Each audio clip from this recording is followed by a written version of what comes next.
레위기 5장 속죄제를 필요로 하는 경우. 만일 어떤 사람이 법정의 증인으로 소환되었으나 자기가 보거나 들은 것을 말하지 않으면 그는 그 결과에 대한 책임을 져야 한다. 어떤 사람이 죽은 들짐승이나 가축이나 곤충과 같이 의식상 부정한 것을 만졌을 경우에는 그가 모르고 만졌을지라도 부정하게 되어 과실을 범하는 자가 된다.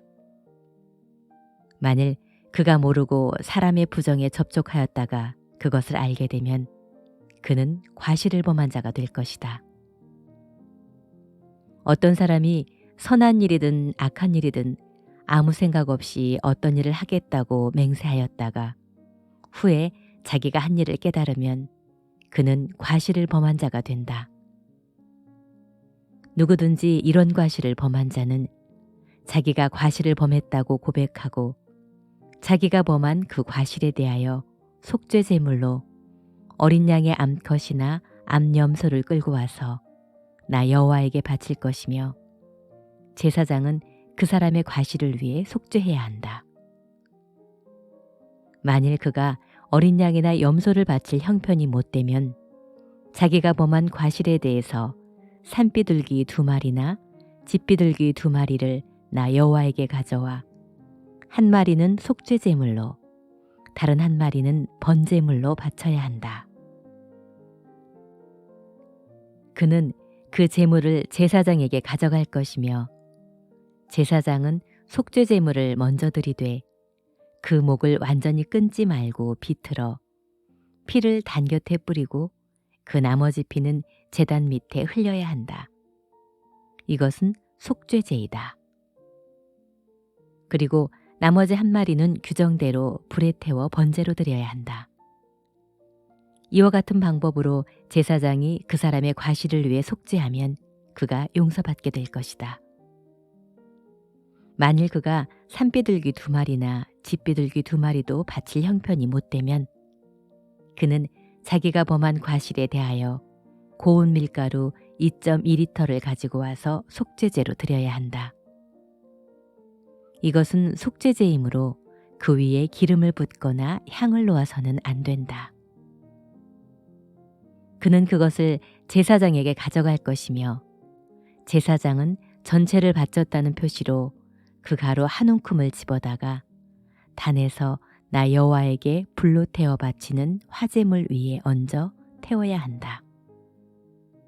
이것은 속죄제이다. 이와 같은 방법으로 제사장이 과실을 범한 그 사람을 위해 속죄하면 그가 용서받게 될 것이다. 그리고 그 제물의 나머지는 곡식으로 드리는 소제물의 경우와 같이 제사장에게 주어야 한다. 속건제. 여호와께서 모세에게 말씀하셨다. 어떤 사람이 무의식 중에 나 여호와에게 드리는 거룩한 예물에 대하여 잘못을 범하면 그는 벌금으로 내가 정한 값에 해당하는 흠없는 순양을 나 여호와에게 바쳐야 한다. 이것은 허물을 씻는 속건제이다. 그는 거룩한 예물을 드리는 데 있어서 범한 잘못에 대하여 자기가 바치도록 되어 있는 예물의 5분의 1을 더 추가하여 제사장에게 가져갈 것이며 제사장은 속건제의 숫양으로 그를 위해 속죄해야 한다.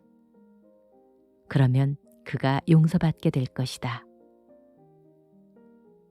어떤 사람이 나 여호와가 금한 명령 중 하나를 모르고 범했을지라도 그것은 죄가 되므로 그는 그 죄에 대한 책임을 져야 한다. 그는 모세, 내가 정한 값에 해당하는 흠없는 숫양을 속건제물로 제사장에게 가져갈 것이며 제사장은 그가 모르고 범한 잘못에 대하여 속죄해야 한다.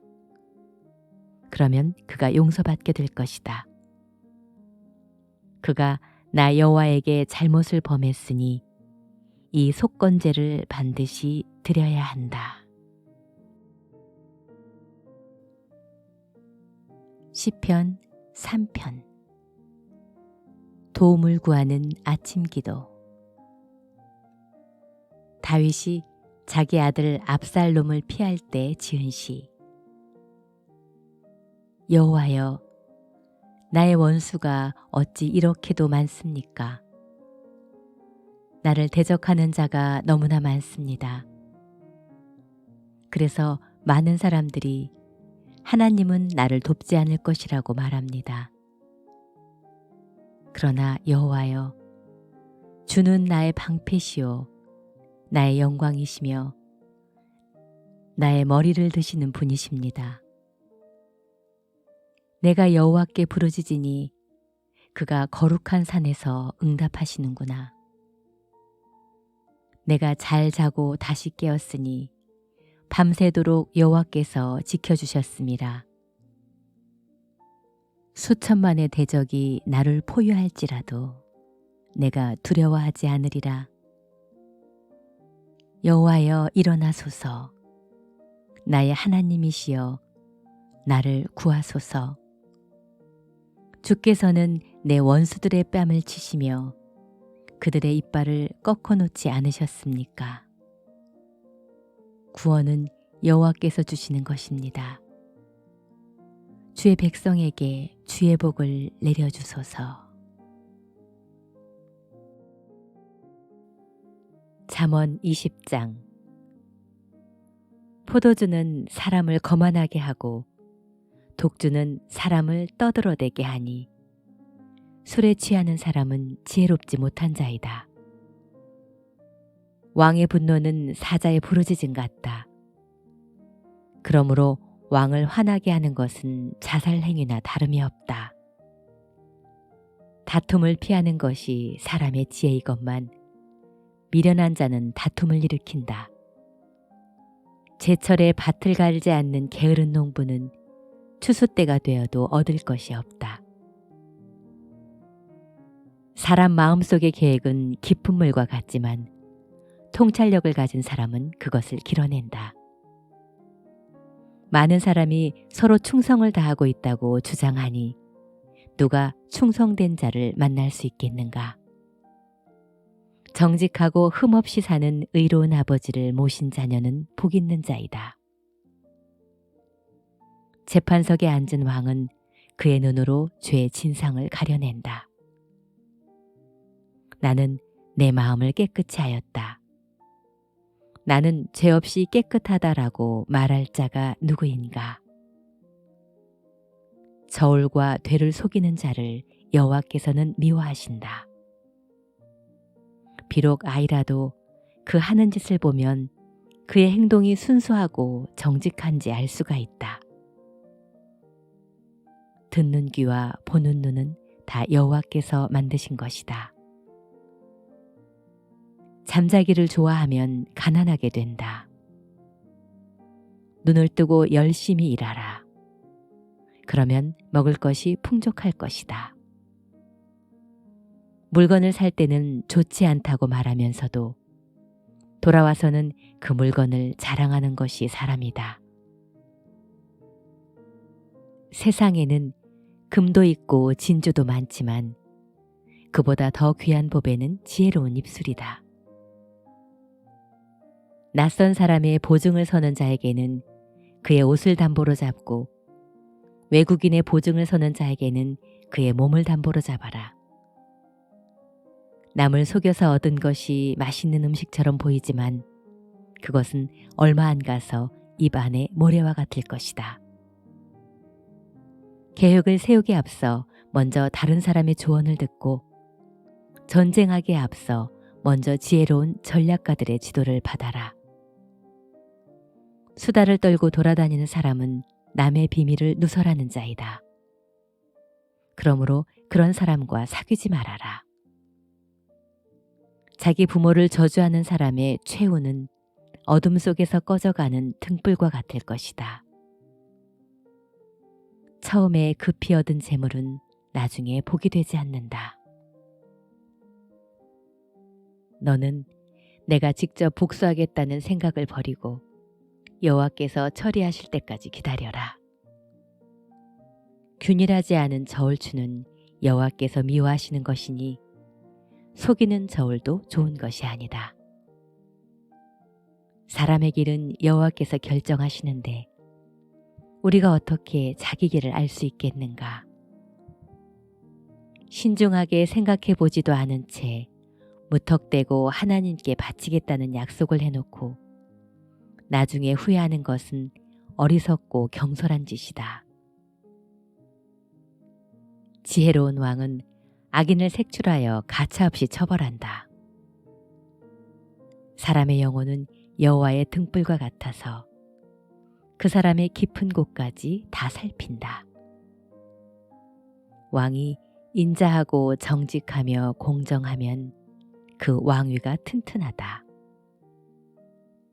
젊은이들의 영광은 그들의 힘이요 노인들의 영광은 그들의 백발이다.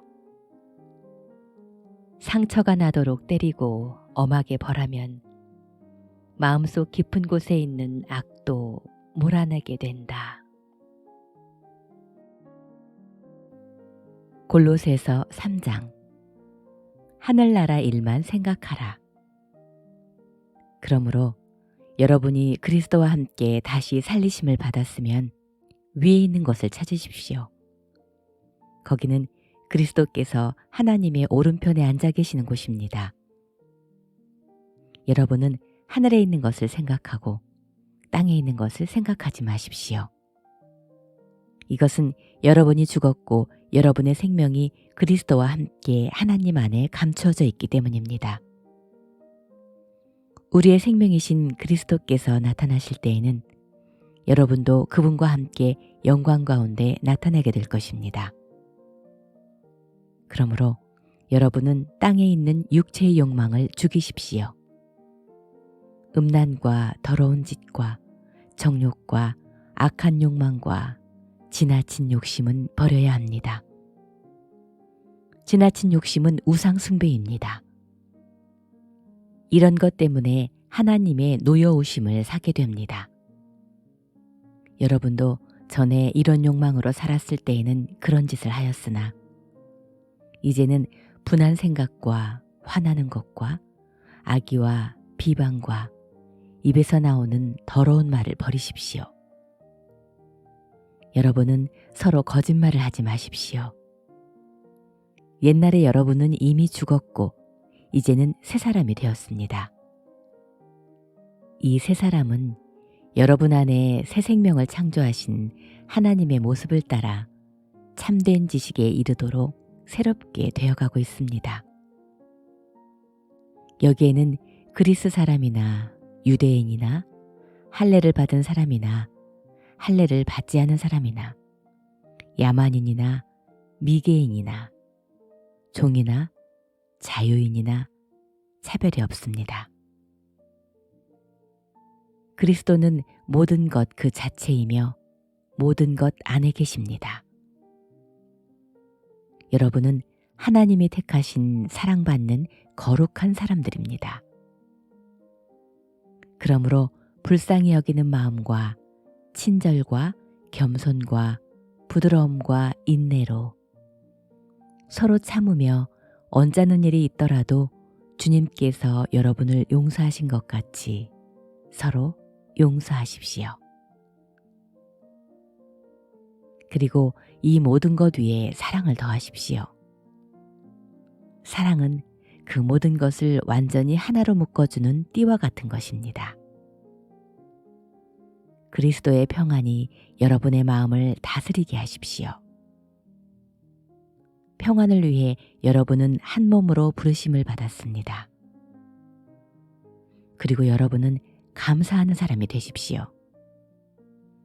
그리스도의 말씀이 여러분 가운데 풍성하게 하며 모든 지혜로 서로 가르치고 권면하며 시와 찬미와 영적인 노래를 부르며 감사하는 마음으로 하나님을 찬양하십시오. 그리고 무엇을 하든지 말과 행동에 주 예수님의 이름으로 하고 그분을 통해 아버지 하나님께 감사하십시오. 아름다운 가정생활. 아내들은 남편에게 복종하십시오. 이것은 주님을 믿는 사람으로서 마땅히 해야 할 일입니다. 남편들은 아내를 사랑하고 괴롭히지 마십시오. 자녀들은 모든 일에 부모에게 순종하십시오. 이것이 주님을 기쁘시게 하는 일입니다. 부모들은 자녀들의 감정을 건드려 화나게 하지 마십시오. 그렇게 하면 그들이 낙심하게 될 것입니다. 종들은 모든 일에 자기 주인에게 순종하십시오. 단순히 사람을 기쁘게 하는 사람들처럼 눈가림만 하지 말고 주님을 두려워하며 성실한 마음으로 주인을 섬기십시오. 무슨 일을 하든지 사람에게 하듯 하지 말고 주님께 하듯 성실하게 하십시오. 여러분은 주님에게 하늘의 축복을 상으로 받게 될 것을 기억하십시오. 여러분은 주님이신 그리스도를 섬기는 사람들입니다. 그리고 나쁜 짓을 하는 사람은 반드시 그 대가를 받을 것입니다. 하나님은 외형적인 것을 보고 사람을 차별하지 않으십니다.